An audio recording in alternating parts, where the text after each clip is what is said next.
नमस्कार, मी रविकांत कुंभार. आवाज बंदूकच्या या YouTube चॅनलमध्ये आपलं सर्वांचं मनःपूर्वक स्वागत करतो. आज दिनांक आहे 27 जून 2026. तर काल सोलापूर जिल्ह्यामध्ये शुक्रवारपासून मी थोडंसं मागच्या व्हिडिओमध्ये संकेत दिला होता, की शुक्रवारपासून थोडं-थोडं पावसाचा जोर वाढणार आहे.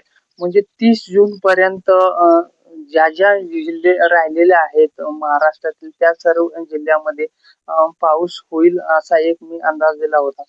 तर म्हणजे पुढील आणखीन आपल्याकडे 3-4 दिवस आहेत. या दिवसामध्ये ज्या ठिकाणी पाऊस झालेला नाही म्हणजे सांगलीचा पूर्व भाग असेल आणि पुणेचा पूर्व भाग, इकडं लातूर, धाराशिव पट्टा असेल आणि सोलापूर जिल्ह्यामध्ये काही तालुक्यामध्ये अजूनही पावसाने म्हणजे हलका पाऊस झालेला आहे. तर मोठं पावसाचं अजून शेतकरी प्रतीक्षेत आहेत. त्याही भागामध्ये 30 जून पर्यंत पाऊस होऊ शकतो असा एक सॅटेलाइट कडून अंदाज आहे. तर सध्या पाहायला गेलं तर कोकण किनारपट्टीत थोडंसं पावसाचा जोर कमी आहे.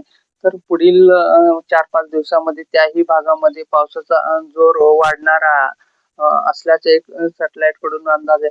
तर बंगालच्या उपसागरामध्ये त्याच वेळी म्हणजे 6 ते 7 दिवसामध्ये कमी दाबाचा पट्टा निर्माण होऊन चक्रीवादळ निर्माण होऊ शकतो. म्हणजे अरबी समुद्रातून वारे मोठ्या प्रमाणात बंगालच्या उपसागरामध्ये खेचल्या जाण्याची शक्यता आहे. म्हणजे वाऱ्याचा वेग वाढू शकतो असा एक अंदाज आहे. सणाकडे आपण थोडस लक्ष द्यावे, कारण आर्द्रतेचं प्रमाण मोठ्या प्रमाणात वाढ होत आहे. त्यामुळे थोडं आपल्या जनावरांकडे आपण जरा लक्ष द्यावे. धन्यवाद.